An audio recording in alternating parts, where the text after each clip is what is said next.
From Washington to Biden, America's presidents hid secrets they never meant you to hear. Echoed reality. The white marble halls of power hold secrets that textbooks never tell.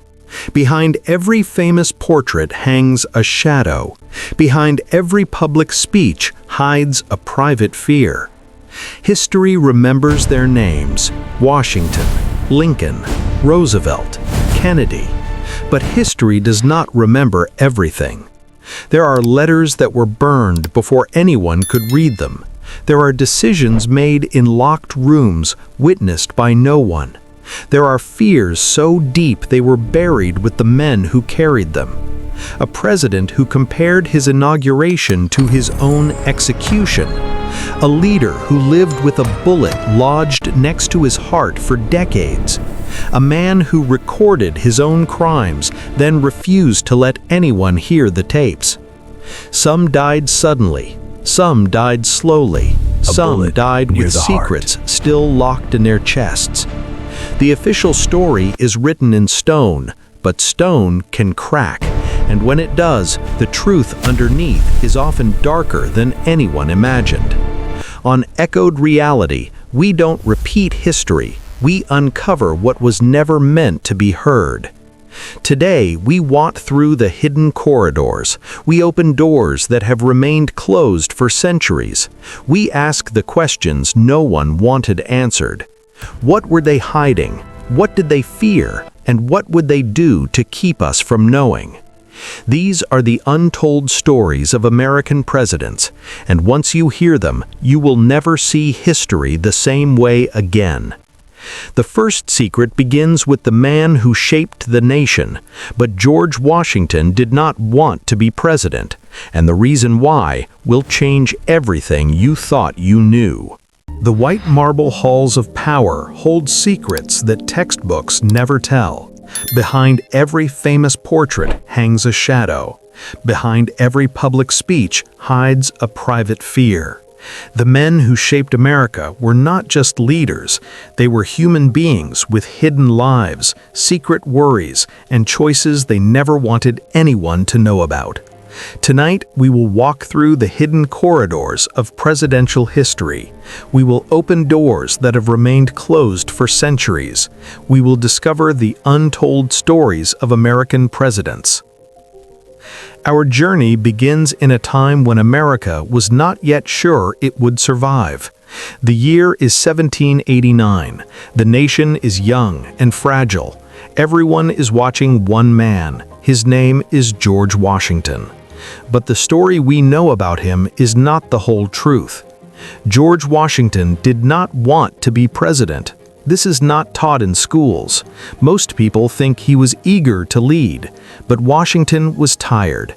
He had spent years fighting in the Revolutionary War. He had seen friends die. He had slept in frozen camps. He had nearly lost everything. When the war ended, he went home to Mount Vernon. He wanted to farm. He wanted peace. He wanted to be left alone. But letters kept coming. Important men wrote to him.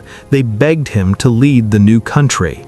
Washington read these letters with a heavy heart. He knew that if he said no, the nation might fall apart. Different states were already arguing. Some people wanted a king. Others wanted no central government at all.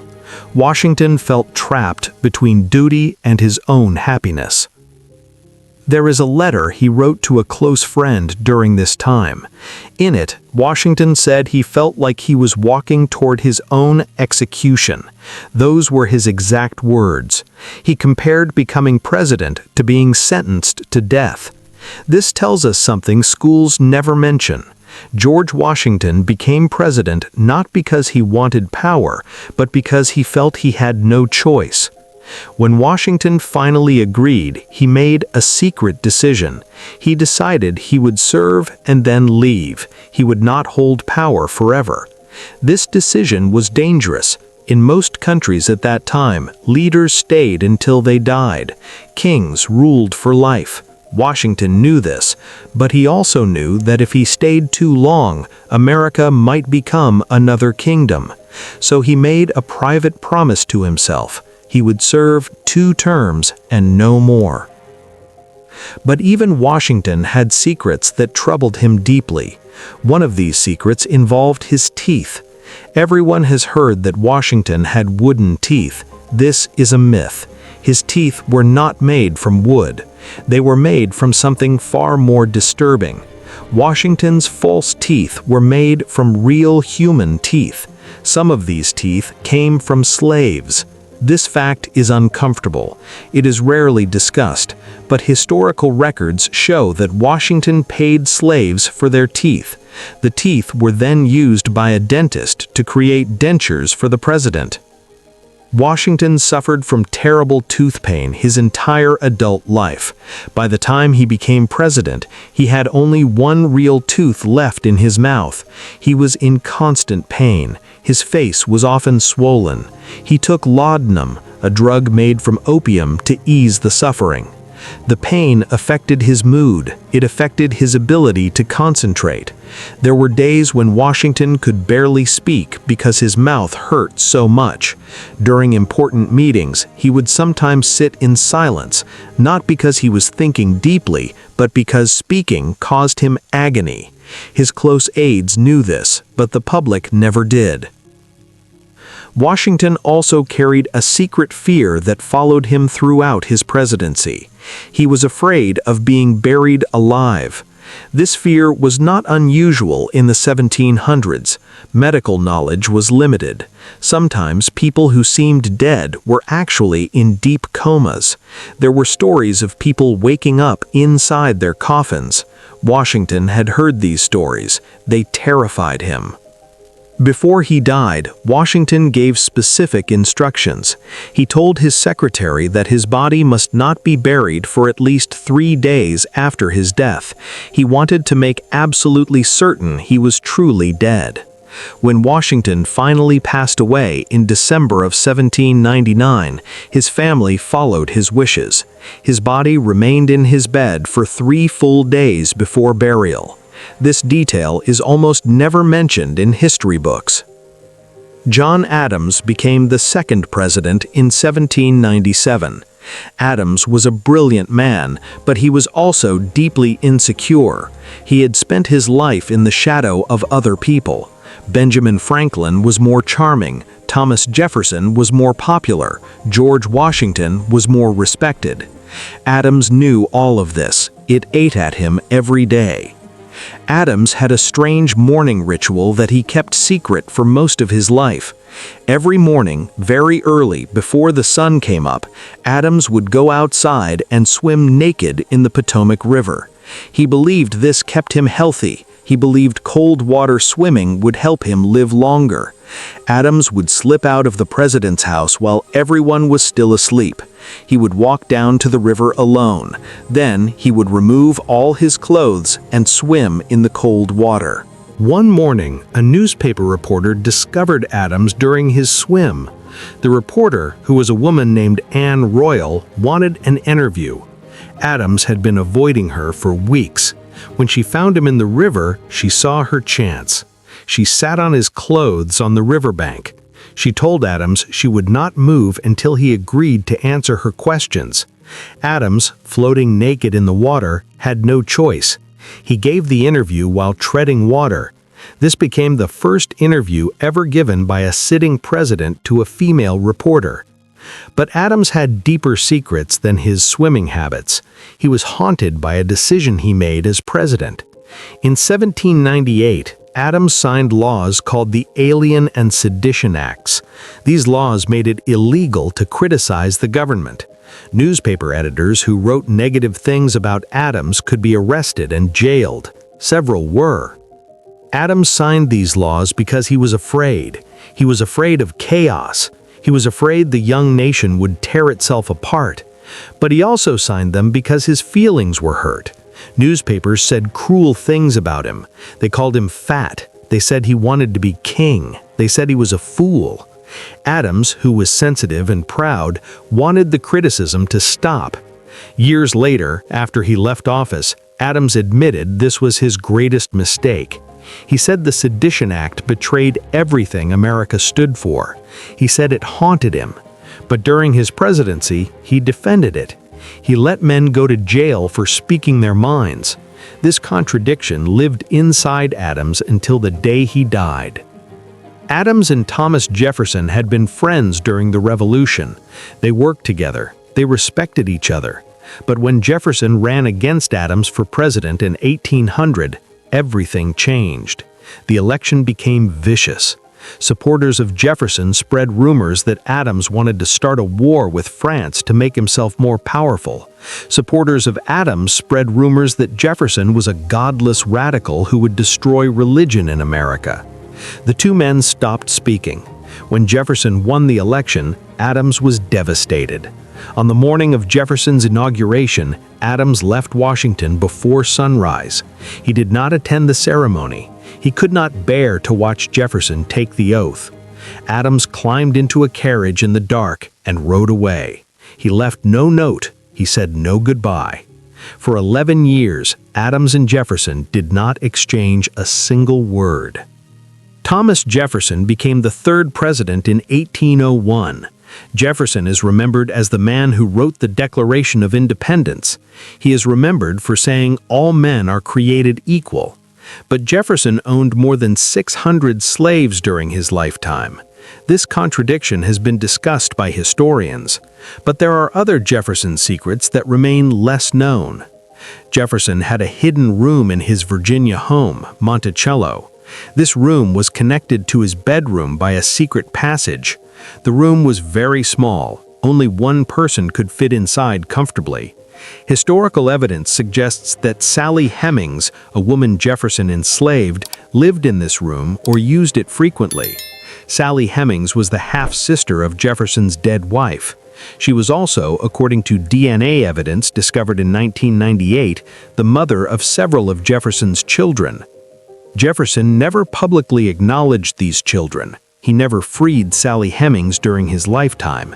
He never spoke about their relationship. When asked directly about the rumors, Jefferson remained silent. His closest friends knew the truth, but they said nothing. This silence was a choice Jefferson made. It was a secret he guarded carefully. Jefferson also had an obsession that consumed much of his private time. He was obsessed with measuring things. He measured the temperature outside multiple times every day. He measured rainfall. He measured the size of vegetables in his garden. He kept detailed notebooks filled with measurements and observations. He recorded the exact date when the first mockingbird sang each spring. He wrote down the day the first pea sprouted in his garden. This may seem harmless, but it reveals something about Jefferson's mind. He wanted to control and understand everything around him. He wanted order in a world that felt chaotic. His notebooks were a way to create patterns and rules. But some historians believe this obsession was also a way for Jefferson to avoid thinking about the contradictions in his own life. When he was measuring and recording, he did not have to think about the people he enslaved. He did not have to confront his own hypocrisy. Jefferson was also terrified of public speaking. This is rarely mentioned. Most people assume great leaders are confident speakers, but Jefferson hated speaking in front of crowds. His voice was soft and high-pitched. In large rooms, people could barely hear him. As president, Jefferson gave only 2 public speeches during his 8 years in office. He gave his 2 inaugural addresses, and that was all. Every other communication was written. Jefferson would send written messages to Congress instead of speaking in person. This was unusual. Previous presidents had delivered speeches, but Jefferson could not bear it. Even in small groups, Jefferson would often remain silent. He would let others talk while he listened. His discomfort with speaking shaped his presidency in ways most people never realize. James Madison became president in 1809. Madison was tiny. He weighed less than 100 pounds. He stood only 5 feet 4 inches tall. He was the smallest president in American history. People often underestimated him because of his size, but Madison had a mind like a steel trap. He had helped write the Constitution. He understood power and government better than almost anyone alive. Madison had a secret that caused him shame. He suffered from seizures. These were probably epileptic episodes, though doctors at the time did not understand epilepsy well. The seizures would come without warning. Madison would freeze, his body would become stiff. Sometimes he would fall, his eyes would roll back.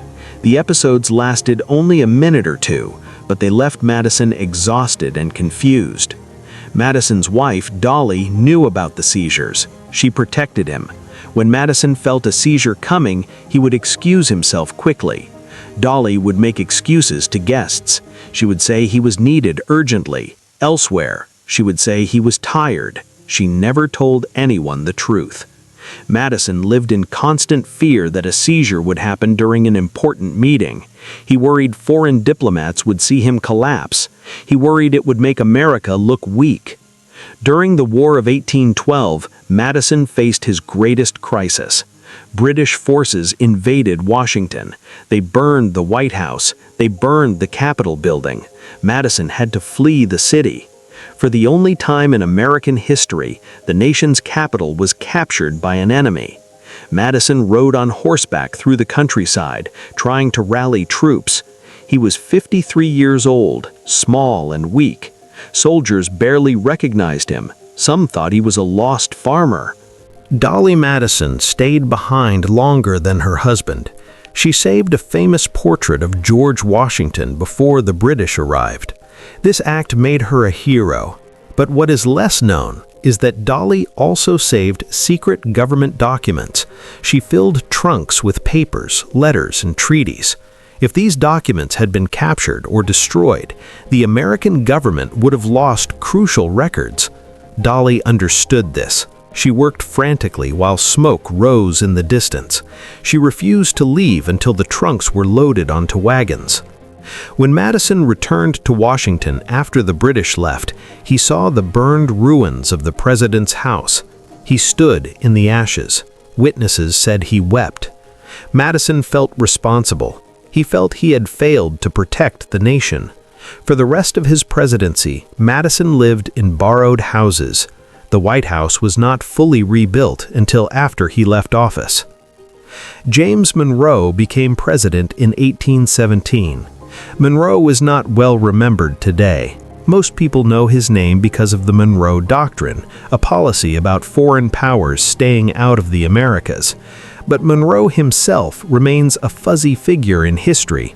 This is partly because Monroe worked hard to be boring. He wanted to avoid controversy. He wanted his presidency to be calm and peaceful. But Monroe had a secret wound that shaped his entire life. During the Revolutionary War, Monroe fought in the Battle of Trenton. He was only 18 years old. A musket ball struck him in the shoulder. The ball severed an artery. Blood poured from the wound. Monroe would have died in minutes, but a doctor happened to be nearby. The doctor pushed his fingers into the wound and pinched the artery closed. He held it like that for nearly half an hour, while other soldiers carried Monroe to safety. Monroe survived, but the wound never fully healed. For the rest of his life, Monroe could not raise his left arm above his shoulder. The arm hung slightly limp. He had constant pain. In portraits, Monroe is always posed carefully so the injured arm is hidden or supported. When he signed documents, he had to turn his whole body to position the paper correctly. Monroe rarely spoke about the injury. He did not want sympathy. He did not want to seem weak. But the pain was always there, a reminder of how close he had come to death. Some historians believe this experience made Monroe deeply cautious. He had survived something he should not have survived. He did not want to take unnecessary risks ever again. Monroe also made a decision during his presidency that has been largely forgotten. He personally paid for the freedom of several enslaved people who worked in the White House. He did not make this public. He did not seek credit. Monroe quietly arranged for their freedom and gave them money to start new lives. This does not erase the fact that Monroe owned slaves at his Virginia plantation, but it shows that Monroe was capable of recognizing the humanity of enslaved people, even if he could not reconcile this with his own economic dependence on slavery. John Quincy Adams, the son of John Adams, became president in 1825. John Quincy Adams was perhaps the most intellectually gifted president in American history. He spoke 7 languages fluently. He was a skilled diplomat. He had served his country in Europe for years. But Adams was also cold and difficult. People respected him, but did not like him. He made little effort to be charming. Adams had a private hobby that he pursued obsessively. He loved gardening, but not normal gardening. Adams was fascinated by exotic plants. He spent huge amounts of his own money importing rare seeds from around the world. He planted mulberry trees because he wanted to start a silk industry in America. He planted countless experimental crops. Most of them failed. His gardens were wild and chaotic. Neighbors thought they looked like overgrown jungles. Adams would spend hours alone in his gardens, digging in the dirt, examining leaves, talking to himself. His family worried about him. They thought he was becoming strange. But for Adams, the garden was the only place he felt at peace. In the garden, he did not have to deal with politics or people. He could focus on something simple and real. Adams also continued his father's habit of early morning swimming. Like his father, John Quincy Adams swam naked in the Potomac River almost every day. He would wake before dawn and walk to the river alone. One morning, Adams swam out too far. The current was stronger than he expected. He struggled to get back to shore. His clothes, which he had left on the bank, were swept away by the wind.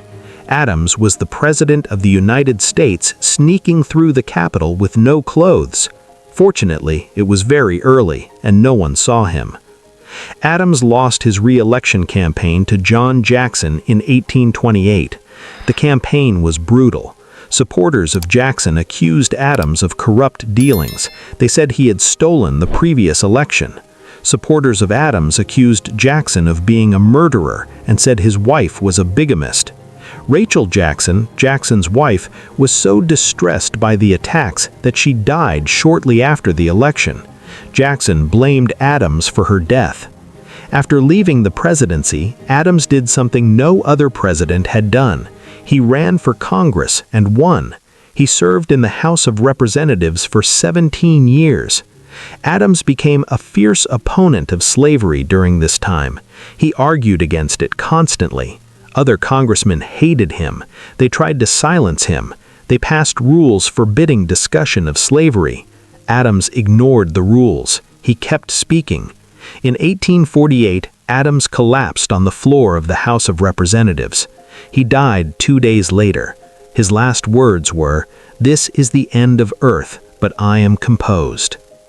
John Adams Jackson became president in 1829. Jackson was unlike any president before him. He was a fighter, a duelist, a man of violence. Jackson had been shot multiple times. He carried bullets in his body from old duels and fights. One bullet was lodged near his heart. It caused him constant pain. Doctors said removing it might kill him, so Jackson left it there. He lived with a bullet next to his heart for decades. Jackson had killed men. This is not a rumor. Jackson fought in at least 13 duels during his life.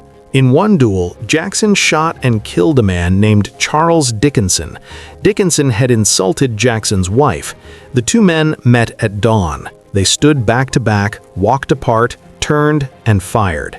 Dickinson shot first. His bullet hit Jackson in the chest, cracking 2 ribs and lodging near his heart. This was the bullet Jackson carried for the rest of his life. Despite the wound, Jackson remained standing. He took aim carefully and shot Dickinson in the stomach. Dickinson died hours later. Jackson felt no remorse. He believed Dickinson deserved death for insulting Rachel. Jackson's sense of honor was absolute and terrifying. If you crossed him, he would not forgive. If you insulted someone he loved, he would kill you. This mindset shaped his presidency in ways that were both powerful and dangerous. Jackson also had a deep streak of paranoia. He believed people were constantly plotting against him. He believed his political enemies wanted him dead.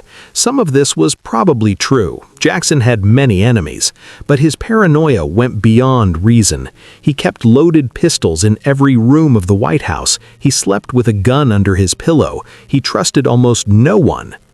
During his presidency, Jackson became the first president to face an assassination attempt. A man named Richard Lawrence approached Jackson outside the Capitol. Lawrence pulled out 2 pistols and fired at Jackson from close range. Both guns misfired. The percussion caps exploded, but the bullets did not fire. Jackson, who was 67 years old, immediately attacked Lawrence with his walking cane. He beat Lawrence repeatedly until guards pulled him away. Later, experts tested Lawrence's pistols. Both guns worked perfectly. The odds of both misfiring were thousands to 1. Jackson believed God had saved him. Jackson's greatest and most shameful act as president was the Indian Removal Act. This law forced Native American tribes to leave their lands and move west. Thousands of Cherokee, Creek, Choctaw, and other Native people were forced to march hundreds of miles. Many died on the journey. This became known as the Trail of Tears. Jackson supported this policy completely. He believed it was necessary. He believed Native Americans and white settlers could not live together. What is less known is that Jackson personally adopted a Native American boy. During a military campaign against the Creek Nation, Jackson found a 3-year-old Creek boy whose parents had been killed. Jackson took the boy home and raised him as his own son. He named him Lincoln. Jackson paid for Lincoln's education. He wrote letters expressing love for the boy. Yet at the same time, Jackson was signing orders that destroyed entire Native communities. This contradiction seems impossible to understand. How could Jackson love one Native child while destroying thousands of Native families? The answer is that Jackson did not see the contradiction. In his mind, Lincoln was different because Jackson had civilized him. Jackson believed Native people could only survive if they abandoned their cultures and became like white Americans. This belief allowed Jackson to justify terrible cruelty while thinking he was being kind. Lincoln died of tuberculosis in 1828, just before Jackson became president. Jackson grieved deeply. He kept Lincoln's belongings for the rest of his life, but he never changed his mind about Indian removal. The personal and the political remained separated in Jackson's mind, and thousands suffered because of it. Martin Van Buren became president in 1837. Van Buren was smooth, careful, and diplomatic. People called him the Little Magician because he was skilled at political maneuvering. Van Buren almost never gave a direct answer to any question. He would smile, say something pleasant, and avoid committing to any position. This made him an effective politician, but a frustrating leader. Van Buren had a secret that he guarded carefully. His wife Hannah had died 18 years before he became president. Van Buren never remarried. He rarely spoke about Hannah. In fact, Van Buren wrote a lengthy autobiography after leaving office. In the entire book, he mentioned his wife only once, in a single sentence. He never described her. He never discussed their marriage. He never explained why he remained alone for so long. Historians have tried to understand this silence. Some believe Van Buren was so devastated by Hannah's death that he could not bear to speak of her. Others believe Van Buren was simply a deeply private man who separated his personal feelings from his public life completely. Whatever the reason, the silence is striking. Van Buren shared his thoughts on politics, diplomacy, and power, but he locked his heart away and never let anyone see inside. Van Buren's presidency was dominated by an economic disaster called the Panic of 1837. Banks failed, businesses collapsed, people lost their jobs. Many blamed Van Buren. They said he was doing nothing to help. Van Buren believed the government should not interfere with the economy. He believed the crisis would resolve itself. He was wrong. The Depression lasted for years. Van Buren lost his re-election campaign badly. After leaving office, Van Buren tried to return to the presidency several times. He never succeeded. He grew old watching other men hold the office he had lost. In his final years, Van Buren became quietly opposed to slavery. He never made grand speeches about it. He never became an abolitionist hero, but he shifted his views slowly and privately. By the time he died in 1862, Van Buren supported the Union in the Civil War and hoped slavery would end. This change of heart came too late to matter, but it shows that even cautious men can grow. William Henry Harrison became president in 1841. Harrison was 68 years old when he took office. He was the oldest president elected up to that time. Harrison wanted to prove he was strong despite his age. So on a cold, rainy March day, Harrison gave the longest inaugural address in American history. He spoke for nearly 2 hours. He wore no coat and no hat. He wanted to show he was tough. It was a fatal mistake. Harrison caught a cold. The cold turned into pneumonia. Harrison took to his bed. Doctors tried everything they knew. They bled him, drawing pints of blood from his veins. They gave him medicines made from mercury and other toxins. They placed heated cups on his skin to draw out illness. None of it worked. Harrison grew weaker. Exactly 1 month after becoming president, William Henry Harrison died. Harrison's death terrified the nation. No president had ever died in office. The Constitution was unclear about what should happen. Did the vice president become the actual president, or did he just act as president temporarily? John Tyler, the vice president, made a bold decision. He declared himself the full president. Some people called him His Excellency. They said he was not a real president. But Tyler ignored them. He set a precedent that every future vice president would follow. What is less known is that Harrison's death may not have been caused by pneumonia alone. Some modern doctors who have studied the historical records believe Harrison may have been poisoned by the White House water system. The White House in 1841 was downstream from public sewage. The water was contaminated. Harrison may have contracted typhoid fever or another waterborne disease. If this is true, then Harrison was killed not by the weather, but by drinking infected water in his own home. John Tyler served as president from 1841 to 1845. Tyler was stubborn and proud. He fought constantly with Congress. His own party, the Whigs, expelled him. Tyler became a president without a party. Nearly his entire cabinet resigned in protest of his policies. Tyler did not care. He believed he was right, and he would not compromise. Tyler had 15 children, more than any other president. His first wife, Letitia, had 8 children before suffering a stroke that left her partially paralyzed. Letitia died in the White House in 1842. She was the first president's wife to die while her husband was in office. Tyler grieved for several months. Then, in 1844, Tyler married again. His new wife was Julia Gardner. Julia was 30 years younger than Tyler. She was 24 years old. Tyler was 54. The marriage shocked Washington society. People whispered that Tyler was too old, that the marriage was inappropriate. Tyler ignored them. He and Julia had 7 more children together. Tyler's youngest child was born when Tyler was 70 years old. That child, Pearl Tyler, lived until 1947. This means that a person born during World War II had a father who was born in 1990 during George Washington's presidency.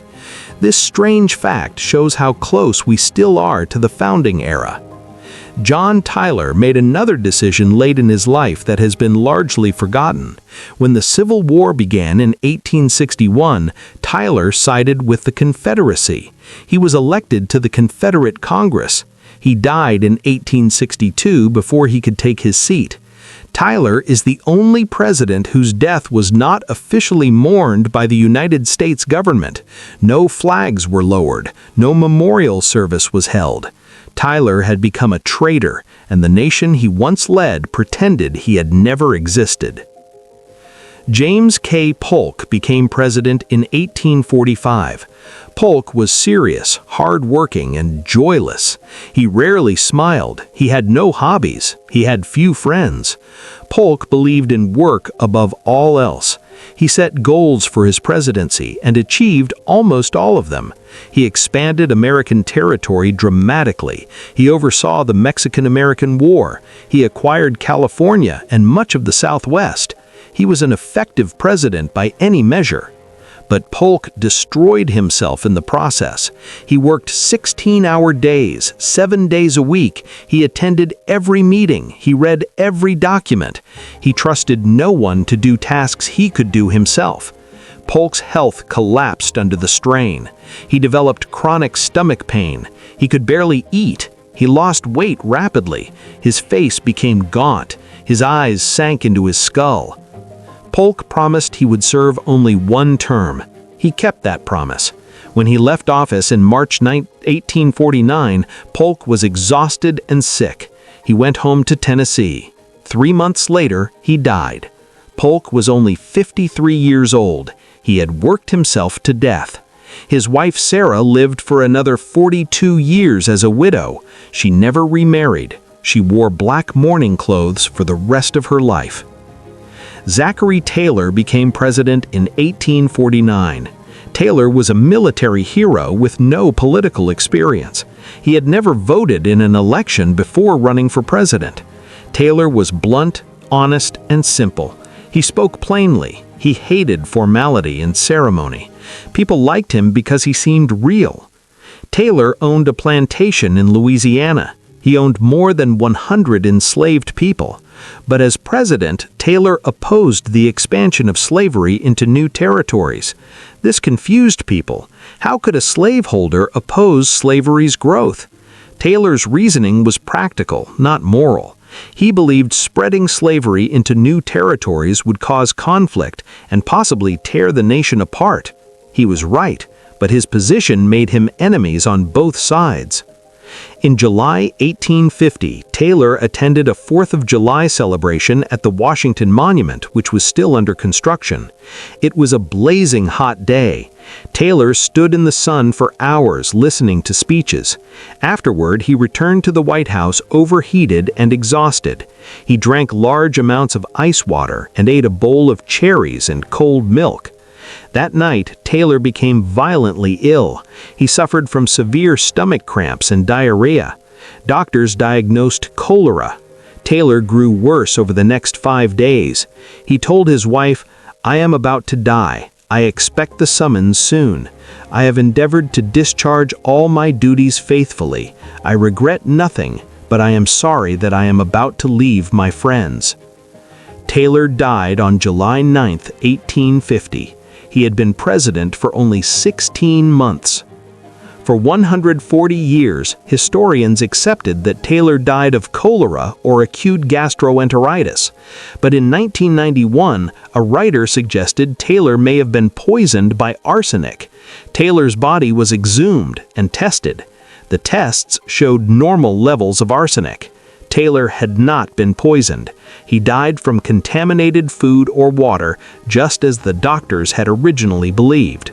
But the fact that his body had to be dug up and tested shows how mysteries and suspicions cling to presidential deaths.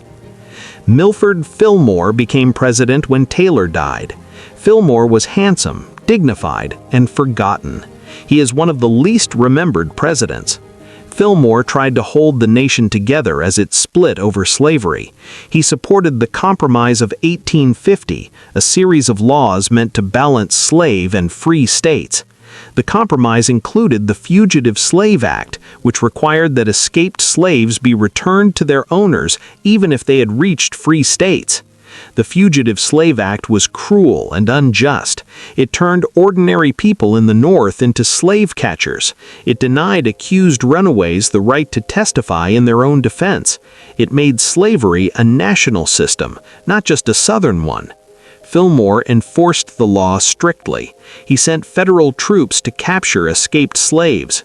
He did this because he believed following the law, even a bad law, was necessary to preserve the Union. Fillmore's first wife, Abigail, died shortly after he left office. 2 years later, Fillmore remarried. His new wife was a wealthy widow named Carolyn. Carolyn and Fillmore lived comfortably, traveling and socializing. But there was something strange in their marriage. Carolyn refused to attend any public events with Fillmore. She would not appear at his side. She would not host gatherings. Historians are still not entirely sure why. Some believe Carolyn was deeply shy. Others believe she was ashamed of Fillmore's political record. The couple stayed married, but they lived oddly separate public lives. In 1856, Fillmore ran for president again, this time as the candidate of the Know Nothing Party. The Know Nothings were anti-immigrant and anti-Catholic. Fillmore did not fully share their extreme views, but he accepted their nomination anyway. He lost badly. This association with the Know Nothings damaged Fillmore's reputation permanently. When he died in 1874, few people mourned. Fillmore had tried to save the Union, but he had done so by supporting injustice, and history did not forgive him. Franklin Pierce became president in 1853. Pierce was charming, handsome, and weak. He was also cursed by tragedy. 2 months before his inauguration, Pierce and his wife, Jane, were traveling by train. The train derailed. Pierce and his wife Jane survived, but their 11-year-old son, Benny, was killed in front of them. Benny's head was crushed. Pierce held his son's body as he died. Jane Pierce never recovered. She spent most of her time in the White House alone in her room, writing letters to her dead son. She believed Benny's death was God's punishment for Pierce's ambition. She wore black and moved through the halls like a ghost. Pierce tried to focus on his duties, but he was shattered. He began drinking heavily. He had struggled with alcohol before, but after Benny's death, Pierce could not stop. Pierce's presidency was a disaster. He supported the Kansas-Nebraska Act, which let territories decide whether to allow slavery. This led to violence in Kansas as pro-slavery and anti-slavery settlers fought for control. The period became known as Bleeding Kansas. Pierce sent federal troops to support pro-slavery forces. His actions pushed the nation closer to civil war. Pierce's own party did not renominate him for a second term. He remains the only elected president to be denied his party's nomination. After leaving office, Pierce returned to New Hampshire. He continued drinking. He gave speeches supporting the Confederacy during the Civil War, even though he lived in the North. His neighbors began to hate him. When Abraham Lincoln was assassinated, a mob surrounded Pierce's house, accusing him of disloyalty. Pierce had to hang an American flag outside to avoid violence. Pierce died in 1874, alone and alcoholic. His wife had died years earlier. He had no remaining children. Few people attended his funeral. Pierce had entered the presidency as a young, hopeful man. He left it destroyed, and he never recovered. James Buchanan became president in 1857. Buchanan was experienced and careful. He had served as a diplomat and senator. But Buchanan is remembered as one of the worst presidents in history because he did nothing to stop the nation from sliding into civil war. Buchanan believed the federal government had no power to stop states from seceding, so when southern states began to leave the Union, Buchanan simply watched.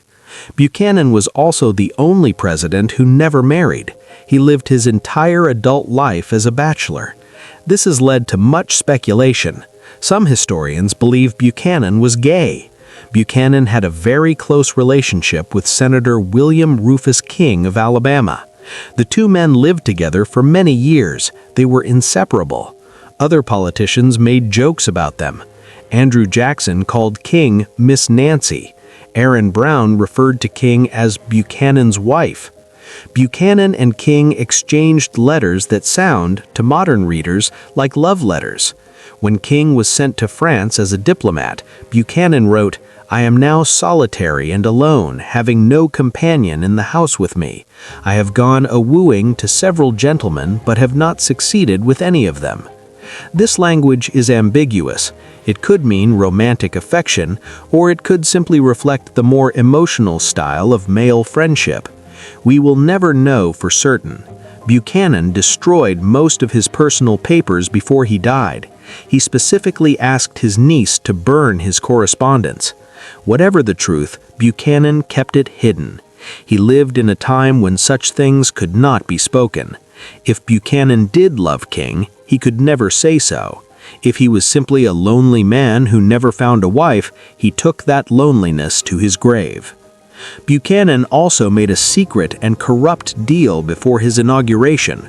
The Supreme Court was preparing to announce the Dred Scott decision, which would declare that black people could not be citizens and that Congress could not ban slavery in territories. Buchanan secretly communicated with justices on the Supreme Court. He pressured a Northern justice to vote with the Southern majority. This was a clear violation of the separation of powers. Buchanan wanted the decision to settle the slavery question. Instead, the Dred Scott decision outraged the North and pushed the nation closer to war. When Buchanan left office in 1861, he returned to Pennsylvania. He wrote a book defending his presidency. Almost no one read it. Buchanan lived long enough to see the Union win the Civil War. He died in 1868, still insisting he had done nothing wrong. Abraham Lincoln became president in 1861. Lincoln is the most studied and written about American president, but even Lincoln has untold stories, moments and thoughts that textbooks simplify or ignore. Lincoln suffered from severe depression throughout his life. He called it melancholy. There were times when Lincoln could not get out of bed. There were times when friends feared he would kill himself. In 1841, Lincoln's closest friends removed all knives and razors from his room because they were afraid he would use them to end his life. Lincoln wrote a poem about suicide. The poem described a young man driven to madness and self-destruction. Lincoln never published it, but he kept it. Lincoln's depression was not a secret to those who knew him, but it is often left out of his story. We remember Lincoln as wise and strong. We forget that he was also broken. His strength came not from the absence of pain, but from his ability to continue despite it. Lincoln once said, "I am now the most miserable man living. If what I feel were equally distributed to the whole human family, there would not be one cheerful face on earth." Lincoln also had recurring dreams that troubled him. Throughout his presidency, Lincoln dreamed of his own death. He told friends about a dream where he walked through the White House and heard crying. He followed the sound to the East Room. There, he saw a coffin surrounded by mourners. Lincoln asked a soldier, "Who is dead in the White House?" The soldier replied, "The president. He was killed by an assassin." Lincoln looked into the coffin and saw his own face. Lincoln had this dream weeks before he was actually assassinated. He told his wife Mary and his close friend Ward Hill Lamon about it. Lamon wrote it down. Lincoln said he was disturbed by the dream, but did not believe in omens. Still, the dream stayed with him. On the day Lincoln was shot, he spoke about death. He told his bodyguard that he had been receiving death threats for years.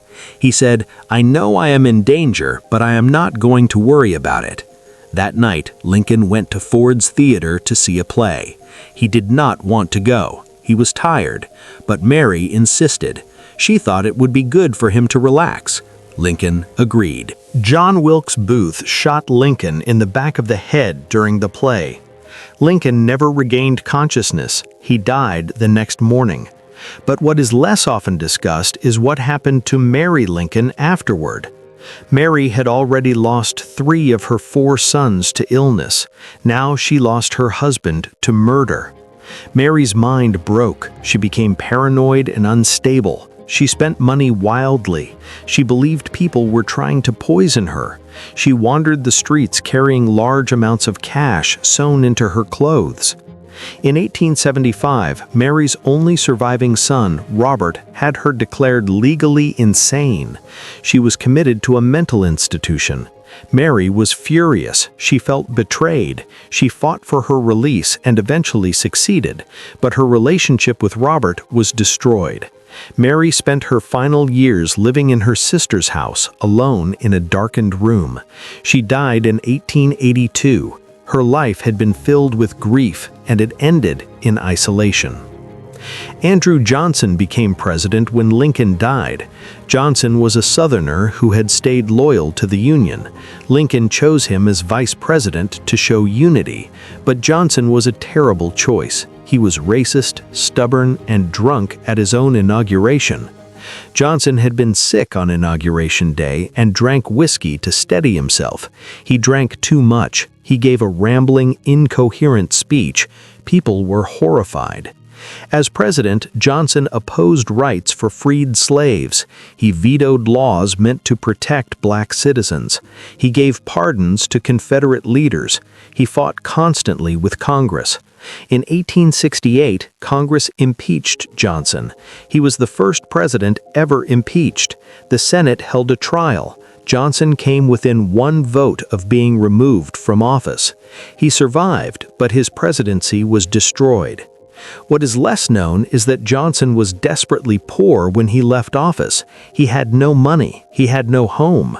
Johnson returned to Tennessee and tried to rebuild his life. He ran for Senate and lost. He ran again and won. In 1875, Johnson returned to Washington as a senator. He gave one speech attacking President Grant, then suffered a stroke and died. Johnson's life had been a rise from poverty, a brief moment of power, and then a fall back into obscurity. Ulysses S. Grant became president in 1969. Grant was the Union's greatest general. He had won the Civil War, but Grant was a much better soldier than president. Grant trusted people too easily. He appointed friends who were corrupt. His administration was filled with scandals. Grant himself was honest, but he was blind to the dishonesty around him. Grant had struggled with alcohol throughout his life. During the Civil War, there were rumors that Grant drank too much. Some of the rumors were true. Grant would go on drinking binges, especially when he was away from his wife, Julia. Officers covered for him. They made excuses. They hid the problem because Grant was too valuable to lose.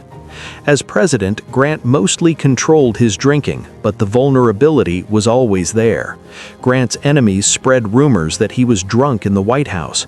Most of these rumors were false, but they stuck because people remembered Grant's past.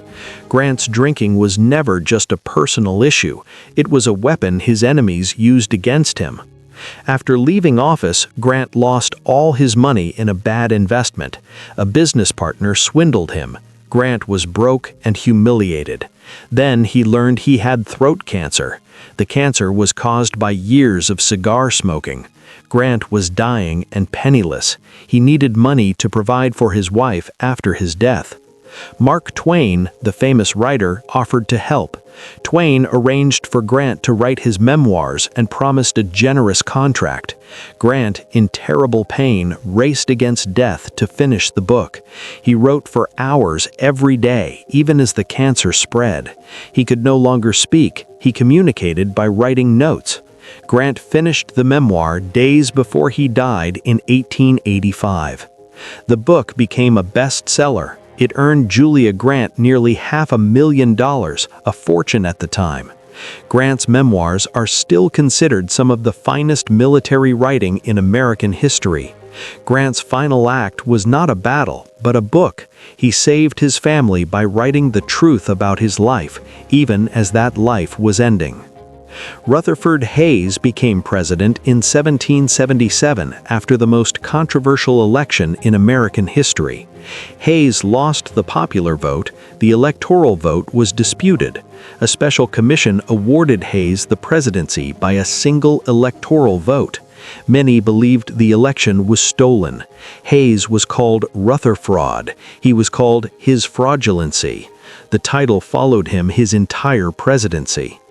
Hayes tried to be a good president despite the cloud over his legitimacy. He and his wife, Lucy, were deeply religious. They banned alcohol in the White House. Lucy became known as Lemonade Lucy because she served only lemonade at state dinners. Some guests mocked this. They smuggled alcohol into events. But Hayes and Lucy did not care. They believed they were setting a moral example.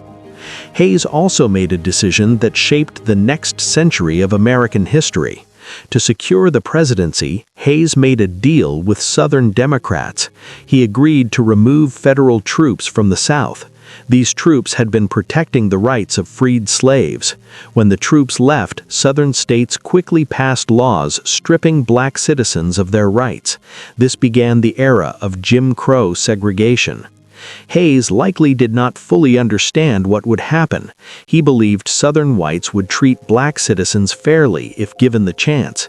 He was catastrophically wrong. The deal Hayes made allowed decades of oppression. Hayes expressed regret in his later years, but the damage was done. James A. Garfield became president in 1881. Garfield was brilliant and well-loved. He could write in Latin with one hand and Greek with the other simultaneously. He was a gifted speaker. His future seemed limitless.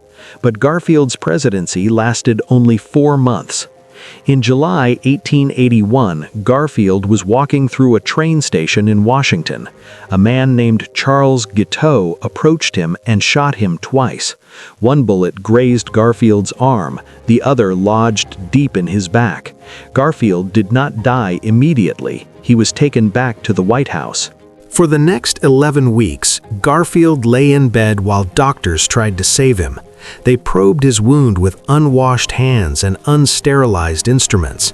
They searched for the bullet, pushing their fingers deep into Garfield's body. Alexander Graham Bell, the inventor of the telephone, even brought a metal detector to try to locate the bullet. The detector failed because Garfield was lying on a bed with metal springs. No one thought to move him. Garfield's wound became infected. Pus filled his body. He developed blood poisoning. He lost over 80 pounds. He was in constant agony. Garfield asked his doctors to tell him the truth. They said he would recover. They were lying. They knew he was dying. Garfield probably knew it too. In September, Garfield asked to be taken to the New Jersey shore. He hoped the ocean air would help him feel better. A special train took him there. Garfield died 2 days later, on September 19, 1881. The bullet did not kill Garfield. The doctors killed him with their dirty hands and crude methods. If Garfield had been left alone, he might have survived. The bullet was not in a vital area, but 1880s medicine was more dangerous than the wound itself. Charles Guiteau, the assassin, believed he had done nothing wrong. He said God told him to shoot the president. At his trial, Guiteau defended himself. He said the doctors killed Garfield, not him. Technically, he was partly right, but the jury found him guilty. Guiteau was hanged in June 1882. His last words were a poem he had written. He recited it calmly, then dropped through the trapdoor. Chester A. Arthur became president when Garfield died. Arthur was a political insider, a man of deals and favors. No one expected much from him, but Arthur surprised everyone. He fought against corruption. He reformed the civil service system. He acted with dignity and honor. Arthur's presidency proved that people can change when given responsibility. But Arthur had a secret. He was dying. Shortly after becoming president, Arthur learned he had a fatal kidney disease called Bright's disease. Doctors told him he had perhaps a year to live. Arthur told no one. He continued working. He attended events. He smiled and acted as if nothing was wrong. Arthur knew he would not live long enough to serve a second term, but he did not announce this. He let people speculate. He let his party consider nominating him again. Only Arthur's closest family and his personal doctor knew the truth. Arthur kept the secret because he believed the nation needed to see strength, not weakness. Arthur's health declined slowly. He managed to finish his term. He left office in March 1885. He died in November 1886, less than 2 years after leaving the presidency. Arthur had governed while dying, and almost no one knew. Grover Cleveland became president in 1885. Cleveland was honest, blunt, and stubborn. He was also the only president to serve 2 non-consecutive terms. He was the 22nd and 24th president. But Cleveland had secrets that would shock the nation if fully known at the time. In 1884, during Cleveland's first campaign, a scandal erupted. A newspaper reported that Cleveland had fathered a child out of wedlock. The child's mother was a woman named Maria Halpin. Cleveland admitted the relationship. He admitted he had financially supported the child. His political career seemed over. But Cleveland told his campaign staff to tell the truth. This honesty surprised people. Instead of lying or hiding, Cleveland acknowledged his mistake. Many voters respected this. Cleveland narrowly won the election. But the full story of Maria Halpin is darker than Cleveland admitted. Maria Halpin claimed Cleveland had raped her. She said the relationship was not consensual. She said Cleveland used his power and influence to take advantage of her. When Halpin became pregnant, Cleveland arranged for the child to be taken away and placed with another family. He also had Halpin briefly committed to a mental institution. This was a common way to silence women at the time. Cleveland denied Halpin's accusations. He said the relationship was consensual. He said Halpin was unstable. We will never know the full truth, but the fact that Cleveland used his power to take Halpin's child and lock her away is deeply troubling. This part of the story is often glossed over in history books. Cleveland is remembered as honest, but his treatment of Maria Halpin suggests a capacity for cruelty. Cleveland also made a decision during his first term that haunted him. He authorized the execution of 2 men while he was governor of New York. Cleveland personally pulled the lever on the gallows. He believed it was his duty. He believed if he ordered executions, he should carry them out himself. But the act disturbed him deeply. Cleveland had nightmares about it for years. Benjamin Harrison became president in 1889, defeating Cleveland. Harrison was the grandson of William Henry Harrison, the president who died after 1 month in office. Benjamin Harrison was cold and formal. People said shaking his hand was like shaking a dead fish. He had no warmth. Senators and congressmen left meetings with him feeling insulted, even though Harrison had said nothing overtly rude. He simply had no ability to connect with people. Harrison's wife, Carolyn, was the opposite. She was kind, social, and loved by everyone. Carolyn made the White House feel warm. She installed electricity in the building, though both she and Benjamin were afraid to touch the light switches. They feared being shocked. Staff would turn the lights on and off for them. Carolyn became ill with tuberculosis during Harrison's re-election campaign. Harrison stayed by her side. He barely campaigned. Carolyn died 2 weeks before the election. Harrison lost to Grover Cleveland.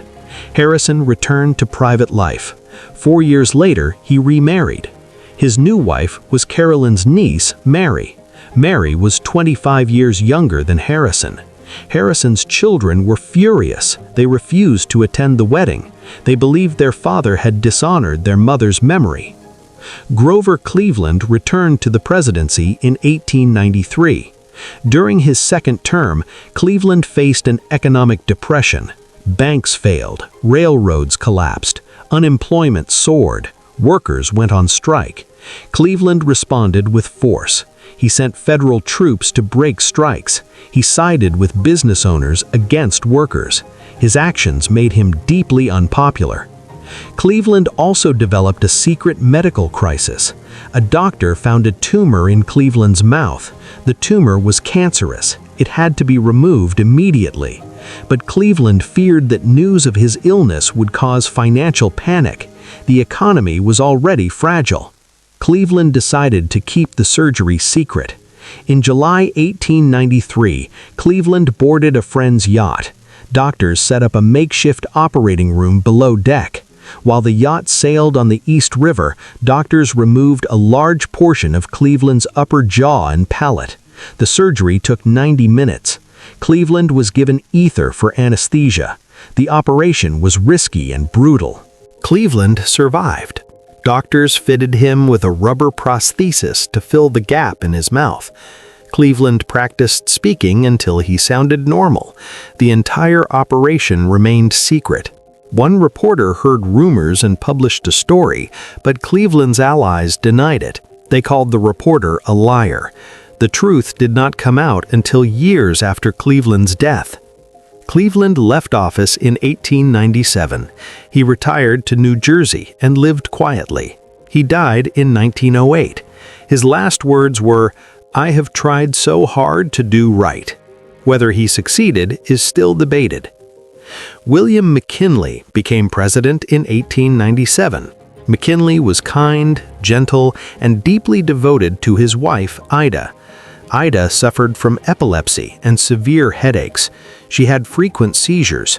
During state dinners, if Ida began to have a seizure, McKinley would calmly place a napkin over her face to hide it from guests. He would wait until the seizure passed, then remove the napkin and continue the conversation as if nothing had happened. McKinley's tenderness toward Ida was genuine. He refused to leave her side for long. He curtailed his political activities to care for her. In an era when many men would have hidden a sick wife away, McKinley brought Ida everywhere. He never showed embarrassment or frustration. His love for her was one of the purest aspects of his character. McKinley led the nation during the Spanish-American War. The war lasted only a few months. America won easily. The victory made America a global power. The United States took control of Puerto Rico, Guam, and the Philippines, but the Philippine people did not want American rule. A brutal war followed. American soldiers committed atrocities. Filipino fighters were tortured and killed. Entire villages were destroyed. The war lasted years and killed hundreds of thousands.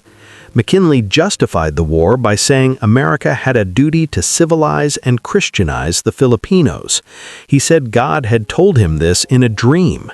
McKinley believed he was doing good, but the Philippine-American War was a dark chapter.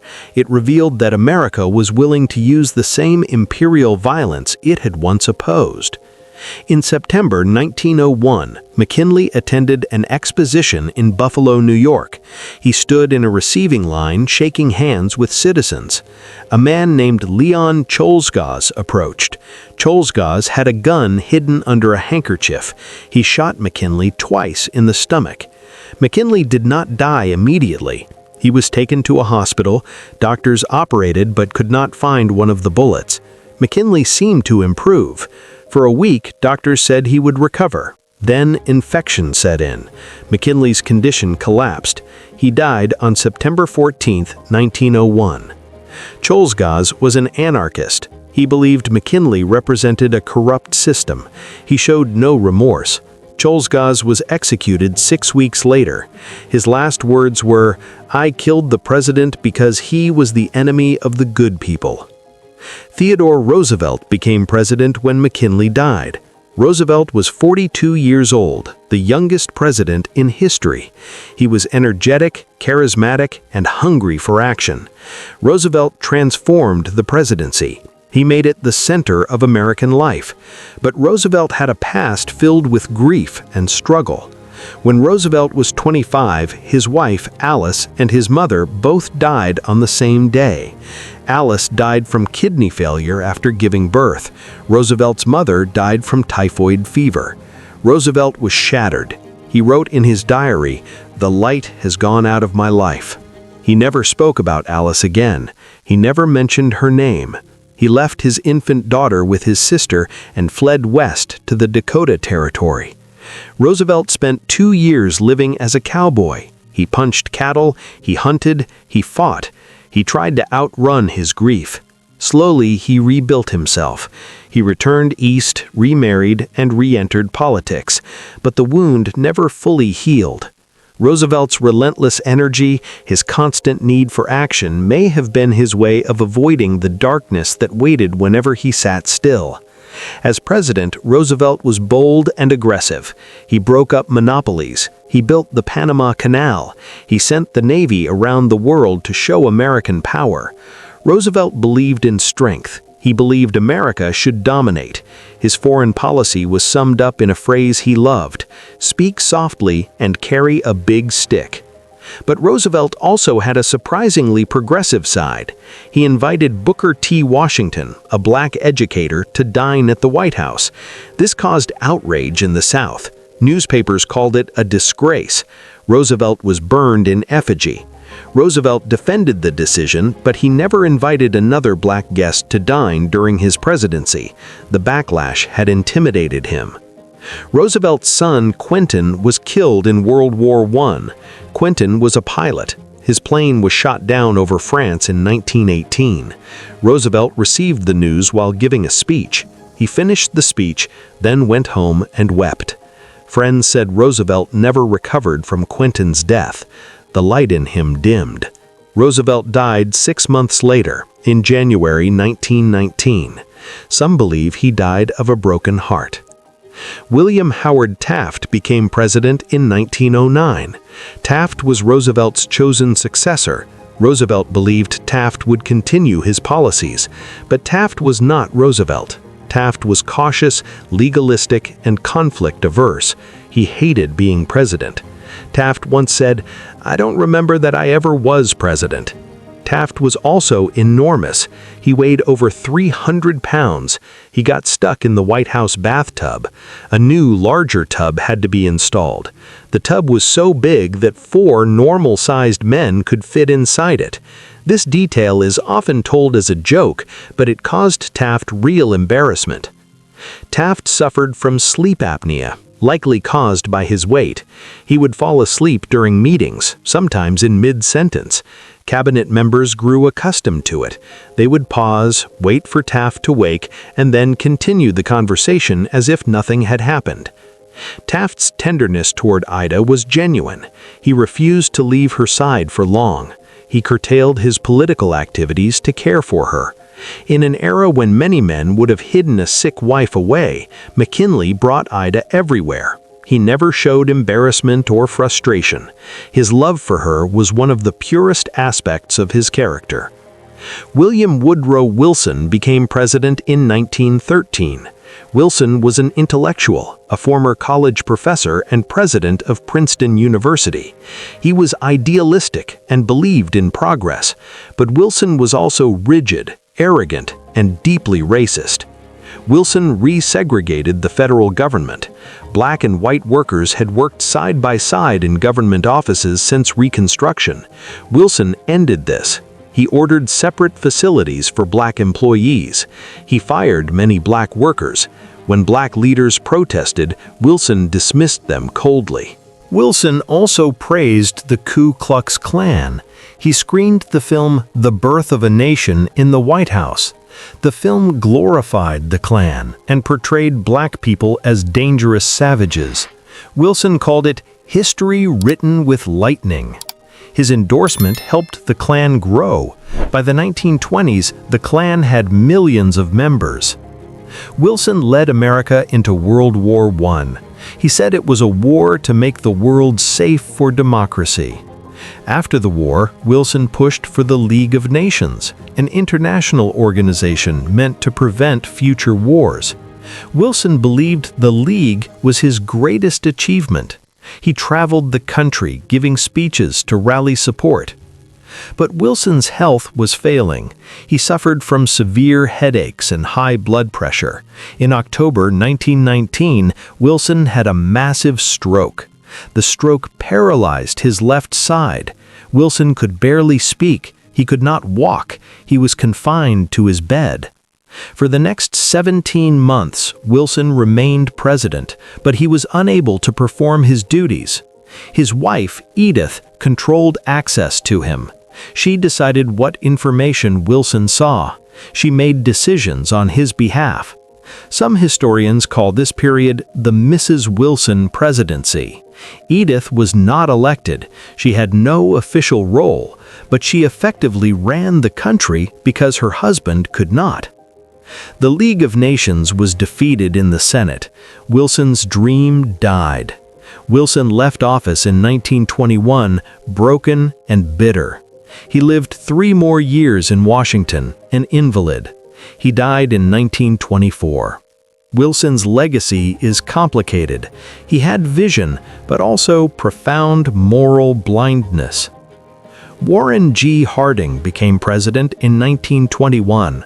Harding was handsome, friendly, and completely unqualified. He admitted he was not smart enough to be president. Harding said, "I am not fit for this office and should never have been here." He was right. Harding's administration was corrupt. His friends, known as the Ohio Gang, used their positions to steal money and take bribes. The Teapot Dome scandal involved the illegal leasing of federal oil reserves. It was one of the biggest scandals in American history. Harding himself was not involved, but he had appointed the men responsible. Harding also had multiple affairs. One was with a woman named Nan Britton. Britton was 30 years younger than Harding. The affair began when she was still a teenager. Harding and Britton would meet secretly in a White House coat closet. Britton later claimed Harding fathered her daughter. Harding denied this, but DNA evidence tested years later confirmed he was likely the father. Harding died suddenly in 1923 while traveling in California. The official cause was a heart attack. But Harding's death has always been surrounded by whispers. Some people believed his wife, Florence, poisoned him. Florence had discovered some of Harding's affairs. She was furious and humiliated. Florence refused to allow an autopsy. Harding's body was embalmed immediately. There is no solid evidence that Florence killed her husband, but the rumors persisted because Florence acted strangely after his death. She burned many of Harding's papers. She destroyed letters. She seemed determined to hide something. We will never know for certain what happened. Harding's death remains one of history's question marks. Calvin Coolidge became president when Harding died. Coolidge was the opposite of Harding. He was quiet, honest, and frugal. Coolidge barely spoke. He was known as Silent Cow. At a dinner party, a woman sitting next to Coolidge said, "Mr. President, I made a bet that I could get you to say more than 2 words." Coolidge replied, "You lose." Coolidge's silence hid deep sadness. In 1924, Coolidge's 16-year-old son, Calvin Jr., developed a blister on his toe while playing tennis. The blister became infected. In an era before antibiotics, the infection spread. Calvin Jr. died of blood poisoning. Coolidge was devastated. He later wrote, "When he went, the power and glory of the presidency went with him." Coolidge finished his term, but his heart was not in it. He did not run for re-election in 1928. He retired to Massachusetts and lived quietly. Coolidge died in 1933. His last words to his secretary were, "We are all so happy here." Then he went upstairs, lay down, and died of a heart attack. Herbert Hoover became president in 1929. Hoover was a brilliant engineer and humanitarian. He had saved millions of people from starvation during and after World War I. He seemed like the perfect man to lead America into a prosperous future. But 8 months into his presidency, the stock market crashed. The Great Depression began. Hoover believed the economy would recover on its own. He believed government interference would make things worse. He was wrong. The Depression deepened, banks failed, farms were foreclosed, millions lost their jobs. Homeless encampments sprang up across the country. People called them Hoovervilles. Hoover became the most hated man in America. People blamed him for their suffering. Hoover received death threats. He was booed in public. The Secret Service feared he would be assassinated. Hoover became isolated and depressed. He stopped sleeping well. He lost weight. He aged visibly. In 1932, Hoover lost the election to Franklin Delano Roosevelt in a landslide. Hoover left office humiliated. He spent the next 30 years trying to rebuild his reputation.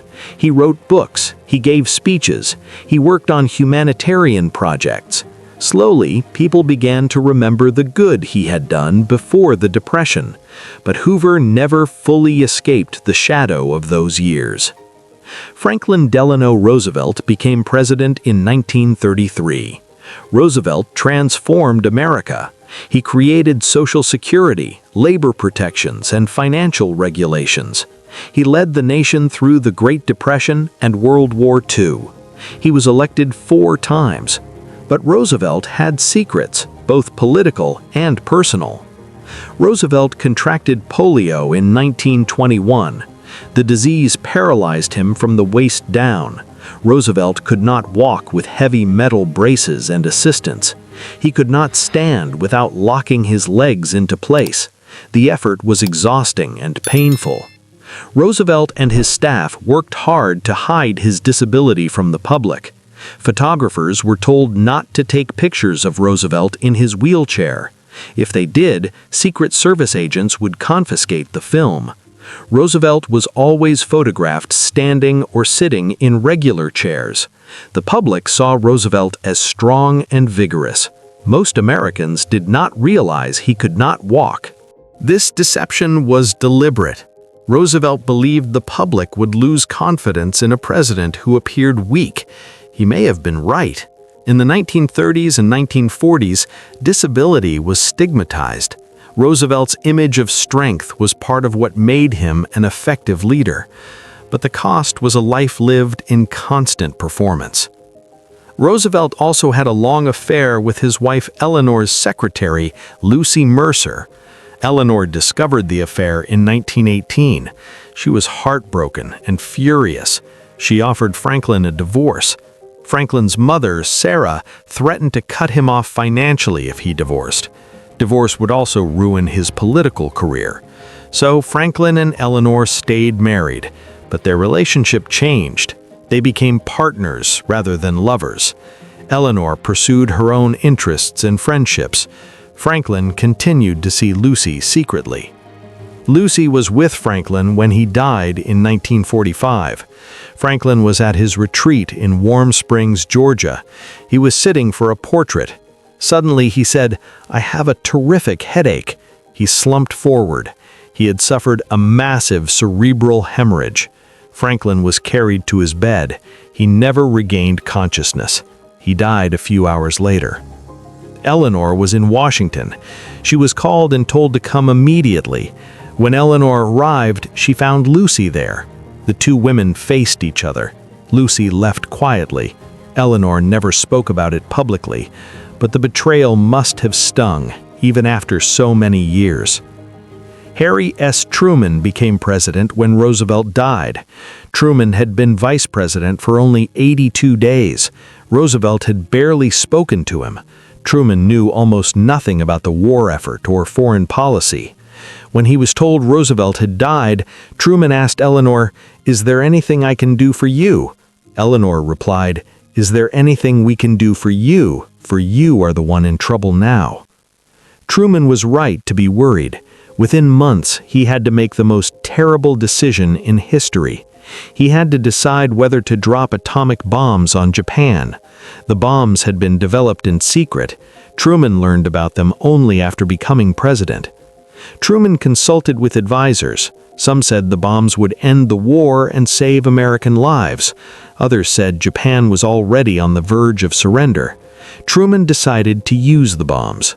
On August 6, 1945, an atomic bomb destroyed Hiroshima.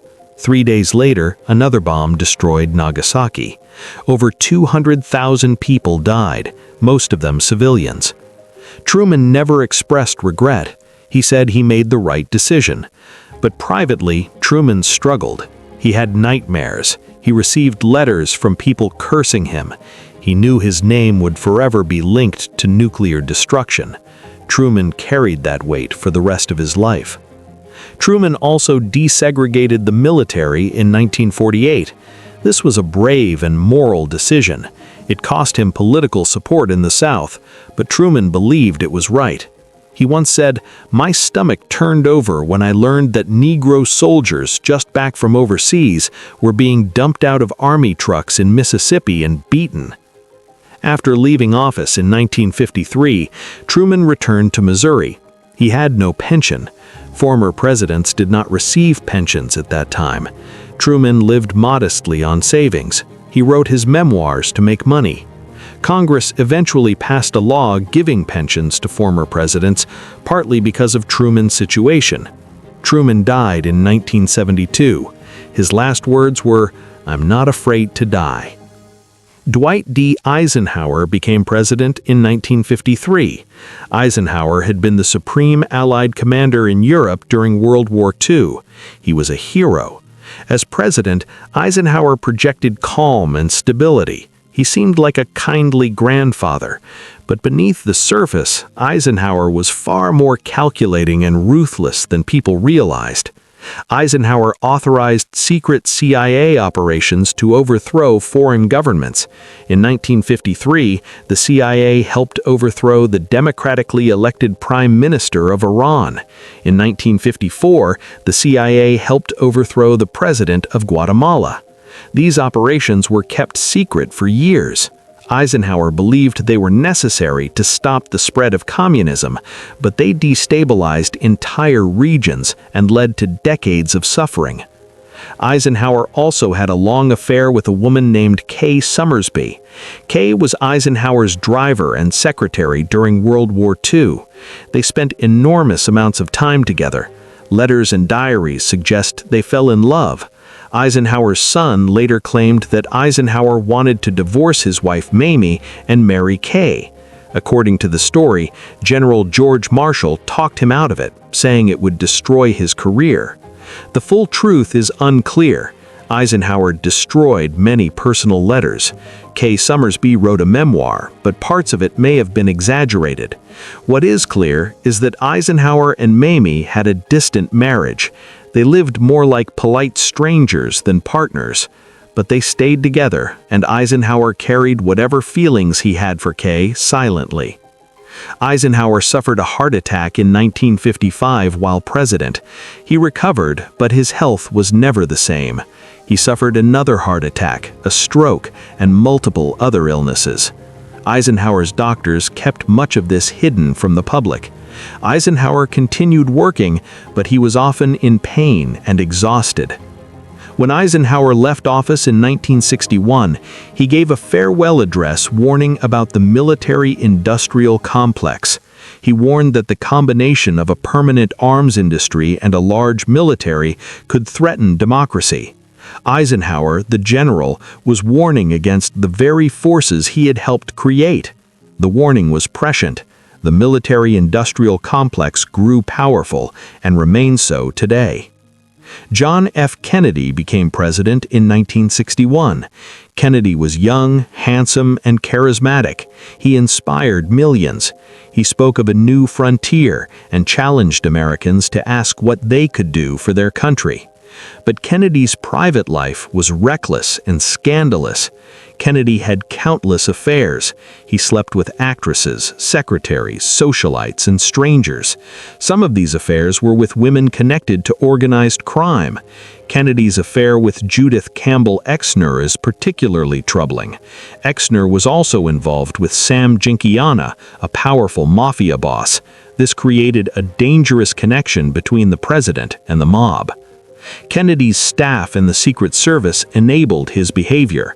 They arranged meetings. They snuck women into the White House. They kept secrets. Journalists knew about Kennedy's affairs but did not report them. The culture at the time protected powerful men. Kennedy also suffered from severe health problems that were hidden from the public. He had Addison's disease, a disorder of the adrenal glands. He had chronic back pain from old injuries. He took dozens of medications every day, including steroids, painkillers, and amphetamines. A doctor named Max Jacobson, known as Dr. Feelgood, gave Kennedy injections of methamphetamine mixed with vitamins and hormones. Kennedy was often in severe pain. He used crutches in private. He wore a back brace constantly. During the Cuban Missile Crisis, Kennedy was barely able to sit upright, yet he projected an image of youth and vigor. The contrast between image and reality was stark. On November 22, 1963, Kennedy was assassinated in Dallas, Texas. He was shot while riding in an open car. The shots came from behind. Kennedy was struck twice. He died at a hospital shortly after. Lee Harvey Oswald was arrested for the murder. 2 days later, Oswald was shot and killed by a nightclub owner named Jack Ruby. The assassination shocked the world. It traumatized a generation. Conspiracy theories immediately emerged. Some believed Oswald was part of a larger plot. Some believed the mafia was involved. Others suspected the CIA or even Kennedy's own government. Investigations concluded that Oswald acted alone, but doubts remain. The truth may never be fully known. Lyndon B. Johnson became president when Kennedy died. Johnson was crude, ambitious, and brilliant. He was a master of political manipulation. As president, Johnson pushed through landmark civil rights legislation. The Civil Rights Act of 1964 and the Voting Rights Act of 1965 transformed America. These were Johnson's greatest achievements. But Johnson also escalated the Vietnam War. He sent hundreds of thousands of American troops to fight in a jungle on the other side of the world. Johnson believed stopping communism in Vietnam was essential. He feared being seen as weak, so he kept sending more soldiers, even as the war became a disaster. Johnson was tormented by the war. He watched casualty reports every day. He visited wounded soldiers. He could not sleep. He would wander the White House at night, talking to portraits of past presidents. Johnson once said, "I feel like a hitchhiker caught in a hailstorm on a Texas highway. I can't run, I can't hide, and I can't make it stop." In 1968, Johnson announced he would not run for re-election. He was exhausted and defeated. Johnson returned to his Texas ranch. He grew his hair long. He stopped shaving regularly. He smoked heavily, even though he had suffered a heart attack years earlier. Johnson died in 1973, just 4 years after leaving office. Richard Nixon became president in 1969. Nixon was paranoid, insecure, and ruthless. He believed everyone was out to get him. He made lists of political enemies. He ordered wiretaps and break-ins. Nixon's paranoia ultimately destroyed him. Nixon had a difficult childhood. His family was poor. 2 of his brothers died young. Nixon felt he had to fight for everything. He resented people who had wealth and privilege handed to them. This resentment fueled his ambition, but also his bitterness. As president, Nixon achieved significant things. He opened relations with China. He negotiated arms control treaties with the Soviet Union. He created the Environmental Protection Agency. But Nixon's accomplishments are overshadowed by Watergate. In 1972, burglars broke into the Democratic National Committee headquarters at the Watergate complex. They were caught. The burglars had connections to Nixon's re-election campaign. Nixon claimed he knew nothing about it, but evidence slowly emerged showing that Nixon had helped cover up the crime. Nixon recorded his conversations in the Oval Office. These tapes became the key evidence. When investigators demanded the tapes, Nixon refused. He claimed executive privilege. The Supreme Court ruled against him. Nixon had to hand over the tapes. The tapes revealed Nixon's involvement in the cover-up. They also revealed Nixon's personality. He was vulgar, vindictive, and obsessed with his enemies. He talked about destroying people. He used ethnic slurs. The tapes shocked the nation. The man who had been elected by a landslide was revealed to be deeply flawed. Facing certain impeachment, Nixon resigned on August 9, 1974. He was the first and only president to resign. Nixon left the White House in disgrace.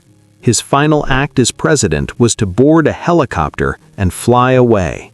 As the helicopter lifted off, Nixon turned and gave a final wave. His arms were raised in a V, a gesture of victory. But there was no victory, only defeat and humiliation. Nixon spent the rest of his life trying to rebuild his reputation. He wrote books. He advised other politicians. Slowly, some people began to see him as an elder statesman, but the stain of Watergate never fully washed away. Nixon died in 1994. His last words were, "I have to go." Gerald Ford became president when Nixon resigned. Ford had been appointed vice president after Nixon's original vice president, Spiro Agnew, resigned due to corruption charges. Ford had never been elected to national office. He became president through a series of resignations and scandals. Ford's first major act was to pardon Nixon. Ford said the pardon was necessary to help the nation heal. The decision was deeply unpopular. Many believed Nixon should have been prosecuted. Ford's approval ratings collapsed. The pardon may have cost Ford the 1976 election. Ford is also remembered for being clumsy. He tripped. He bumped his head. Television comedians mocked him constantly, but the reputation was unfair. Ford had been a star college football player. He was athletic and coordinated, but a few stumbles were caught on camera and the image stuck. Ford survived 2 assassination attempts within 17 days in September 1975. Both attempts were made by women. The first was Lynette Squeaky Fromm, a follower of Charles Manson. She pointed a gun at Ford but did not fire. The second was Sarah Jane Moore. She fired a shot that missed Ford by inches. A bystander grabbed her arm, deflecting her aim. Ford remained calm during both incidents. He continued his public events without extra security. Ford lost the 1976 election to Jimmy Carter. Ford retired and lived quietly. He and Carter, once opponents, became close friends in later years. Ford died in 2006 at 93 years old. He lived longer than any other president.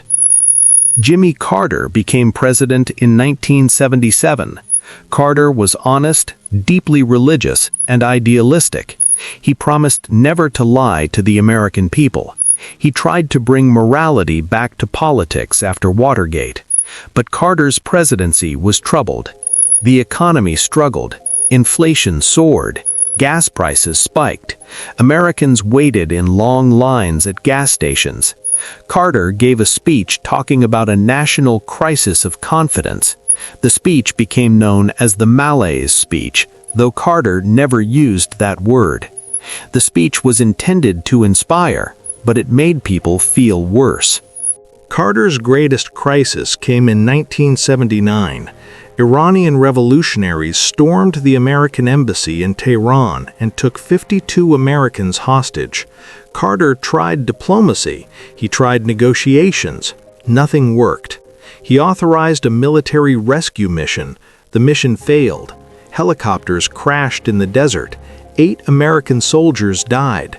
The hostages remained captive. Carter was defeated by Ronald Reagan in 1980. The hostages were released the day Reagan was inaugurated. The timing seemed designed to humiliate Carter. He had worked for over a year to free them, and they were released only after he left office. After his presidency, Carter became one of the most active and respected former presidents. He built houses for the poor through Habitat for Humanity. He monitored elections around the world. He worked to eradicate diseases in Africa. Carter won the Nobel Peace Prize in 2002. His post-presidency restored his reputation.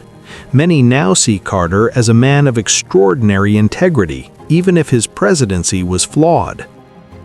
Ronald Reagan became president in 1981. Reagan was an actor before entering politics. He knew how to perform. He knew how to deliver lines. He knew how to connect with audiences. Reagan used these skills to become one of the most popular presidents in modern history. Reagan was shot by John Hinckley Jr. in March 1981, just weeks after taking office. Hinckley was obsessed with actress Jodie Foster. He believed shooting the president would impress her. Hinckley's bullet punctured Reagan's lung. Reagan came very close to dying, but he recovered and returned to work. Reagan's handling of the assassination attempt boosted his popularity. As he was being wheeled into surgery, Reagan joked with the doctors, saying, "I hope you're all Republicans." The humor and grace under pressure impressed people. Reagan seemed invincible. Reagan's presidency was defined by the Cold War. He called the Soviet Union an evil empire. He pushed for a massive military buildup. Critics said Reagan was reckless, that he would start a nuclear war. But Reagan also believed in negotiation. He met with Soviet leader Mikhail Gorbachev multiple times. The two men developed a relationship. Together, they began the process of ending the Cold War. But Reagan's presidency also had dark moments. The Iran-Contra scandal involved secretly selling weapons to Iran and using the money to fund anti-communist rebels in Nicaragua. Both actions violated U.S. law. Reagan claimed he did not know about the scheme. Investigations were inconclusive. Some aides were convicted, but Reagan was never charged. Reagan also faced criticism for his response to the AIDS crisis. AIDS emerged in the early 1980s. Thousands of people, mostly gay men, became sick and died. Reagan barely acknowledged the crisis. He did not mention AIDS publicly until 1985. By then, thousands were dead. Many believe Reagan's silence allowed the epidemic to spread. His inaction is seen as one of his great moral failures. Reagan left office popular and beloved, but in 1994 he revealed he had been diagnosed with Alzheimer's disease. The disease slowly destroyed Reagan's mind. He forgot who he was. He forgot his accomplishments. He forgot his wife. Reagan died in 2004. His farewell letter to the American people was graceful and sad. He wrote, "I now begin the journey that will lead me into the sunset of my life." George H.W. Bush became president in 1989. Bush was experienced and competent. He had been vice president, CIA director, ambassador, and congressman. He was prepared for the job. Bush oversaw the end of the Cold War. He managed the first Gulf War skillfully, but Bush struggled with domestic issues. Bush famously said, "Read my lips, no new taxes." But economic pressures forced him to raise taxes. This broken promise hurt him politically. Bush was seen as out of touch.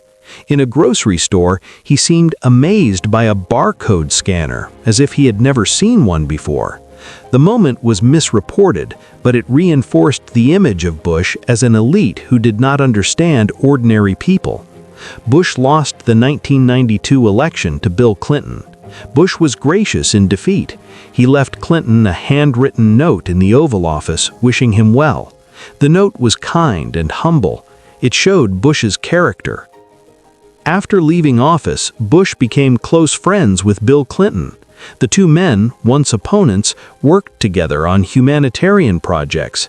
They raised money for disaster relief. They traveled the world together. Their friendship became a symbol of how political rivals can find common ground. Bush died in 2018 at age 94. His final words, spoken to his son George W. Bush, were, "I love you too." Bill Clinton became president in 1993. Clinton was brilliant, charming, and undisciplined. He felt people's pain. He connected with voters in ways few politicians could. But Clinton's personal flaws constantly undermined him. Clinton had numerous affairs. The most damaging was his relationship with Monica Lewinsky, a young White House intern. The affair was reckless and inappropriate. Clinton lied about it under oath. He looked into the camera and told the American people, "I did not have sexual relations with that woman." It was a lie. When the truth came out, Clinton was impeached by the House of Representatives for perjury and obstruction of justice. The Senate acquitted him, but the scandal damaged his legacy. Clinton's final years in office were overshadowed by investigations and humiliation. Yet Clinton remained popular. The economy was strong during his presidency. Unemployment was low. The federal budget was balanced. People separated Clinton's personal behavior from his job performance. Clinton left office with high approval ratings despite the scandals. Clinton's post-presidency has been active. He established a global foundation. He has worked on health care, climate change, and economic development. But his legacy remains complicated. His personal behavior and the scandals that surrounded him prevent him from being remembered as a truly great president. George W. Bush became president in 2001 after one of the closest elections in history. Bush lost the popular vote but won the Electoral College after a controversial Supreme Court decision about Florida's vote count. Bush took office under a cloud of doubt. Everything changed on September 11, 2001. Terrorists attacked the World Trade Center and the Pentagon. Nearly 3,000 people died. Bush stood on the rubble at Ground Zero with a bullhorn. He promised the attackers would hear from America soon. Bush's approval ratings soared. Bush launched wars in Afghanistan and Iraq. The Afghanistan war was a response to the 9/11 attacks. The Iraq War was justified by claims that Iraq possessed weapons of mass destruction. Those claims turned out to be false. No weapons were found. The Iraq War became a long, bloody conflict. Thousands of American soldiers died. Hundreds of thousands of Iraqis died. Bush also authorized torture. The CIA used techniques like waterboarding on suspected terrorists. Bush and his advisors called it enhanced interrogation. Critics called it torture. The debate over these tactics remains heated. Bush left office in 2009 with low approval ratings. The economy had collapsed. 2 wars were ongoing. But Bush's reputation has softened somewhat over time.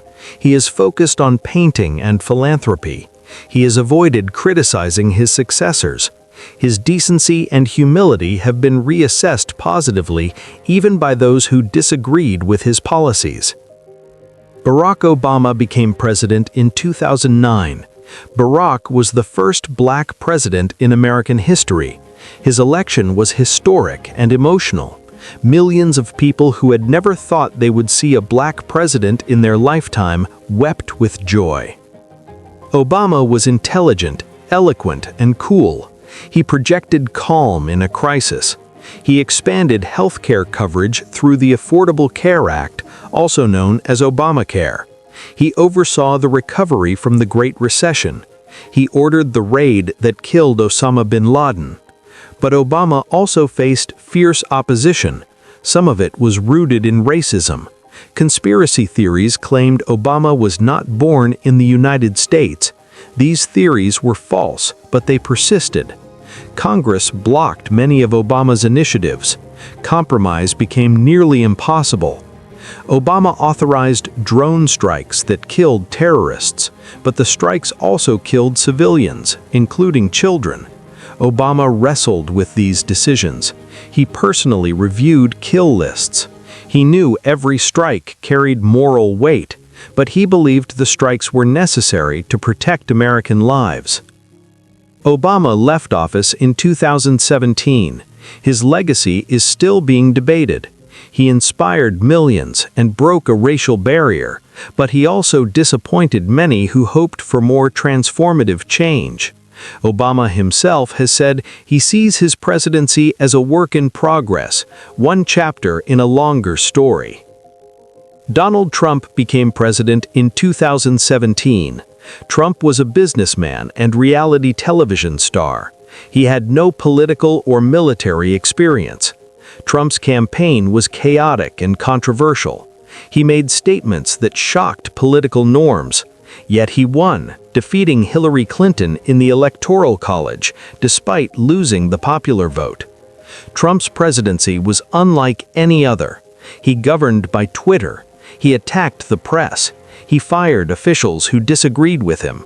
He was impeached twice, once for pressuring Ukraine to investigate his political rival, and once for inciting the January 6, 2021 attack on the U.S. Capitol. Trump was acquitted both times by the Senate. Trump supporters loved him. They saw him as an outsider fighting a corrupt system. His critics saw him as dangerous, authoritarian, and divisive. The nation became deeply polarized. Trump lost the 2020 election to Joe Biden. Trump refused to concede. He claimed the election was stolen.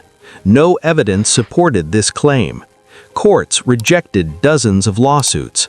But Trump's claims led to the January 6th attack, when a mob of his supporters stormed the Capitol trying to stop the certification of Biden's victory. Trump left office in 2021 under a cloud. He did not attend Biden's inauguration.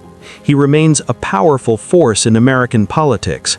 His legacy will be debated for generations. Joe Biden became president in 2021. Biden is the oldest person ever elected president. He took office at age 78. Biden has spent nearly 50 years in politics. He served as a senator and as vice president under Obama. Biden promised to restore normalcy and unity after Trump's presidency. He pushed through major infrastructure investments. He responded to the COVID-19 pandemic. He rejoined international agreements Trump had abandoned. But Biden has also faced challenges. Inflation has risen. The withdrawal from Afghanistan was chaotic. His approval ratings have struggled. Biden's age has become a constant topic of discussion. Critics question whether he is up to the demands of the job. Biden's story is still being written. History will judge his presidency based on how it ends and what comes after. The full truth about his time in office will not be known for years. And so we reach the present. The story is not over. More presidents will come. More secrets will be buried. More truths will eventually emerge. History is not a finished book. It is a river that keeps flowing. We stand on its banks, watching the current, trying to understand what has passed and what is still to come. The men who have led this nation were not gods. They were not villains, though some did villainous things. They were human beings, flawed and complex. They carried secrets, fears, and regrets. They made choices in impossible circumstances. Some of those choices saved lives. Others destroyed them. Behind every marble statue, every painted portrait, every chapter in a textbook, there is a hidden story, a moment of doubt, a private grief, a decision made in darkness. These untold stories remind us that power does not make people simple, it makes them more complicated. The White House still stands. New leaders will walk its halls. They will face crises we cannot yet imagine. They will make mistakes. They will carry secrets. And someday, long after they are gone, those secrets will surface. Historians will sift through letters and recordings. They will piece together the truth. But some secrets will remain buried forever. Some choices will never be fully explained. Some fears will die with the men who felt them. This is the nature of power. It reveals and it conceals. It creates history and hides it at the same time. The story of American presidents is the story of America itself. It is a story of hope and failure, of progress and betrayal, of courage and cowardice.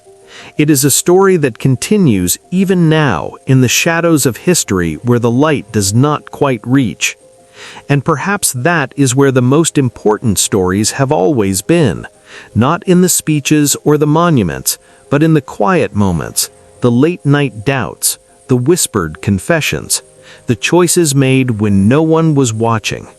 These are the untold stories of American presidents, and they will never be fully told. Because some truths are too heavy to speak aloud, some secrets are meant to stay hidden, and some mysteries are never meant to be solved.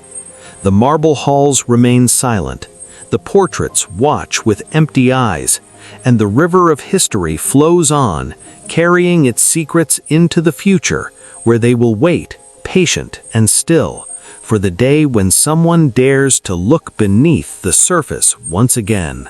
And so, we reach the end. But this is not the end of the story. The men who led this nation were not gods. They were not villains. They were something far more dangerous. They were human. Behind every marble statue, behind every painted portrait, behind every chapter in every textbook, there is a hidden story. A moment of doubt, a private grief, a decision made in darkness, a secret buried alive. The White House still stands. New leaders will walk its halls. They will carry secrets, they will make mistakes, and someday, long after they are gone, the truth will surface again. Because power reveals and power conceals at the same time. Some secrets will remain buried forever. Some fears will die with the men who felt them. Some truths are too heavy to speak aloud. But stone cracks, rivers flow, and history never fully sleeps. These were the untold stories of American presidents, and now you will never see history the same way again. On Echoed Reality, we don't repeat history. We uncover what was never meant to be heard.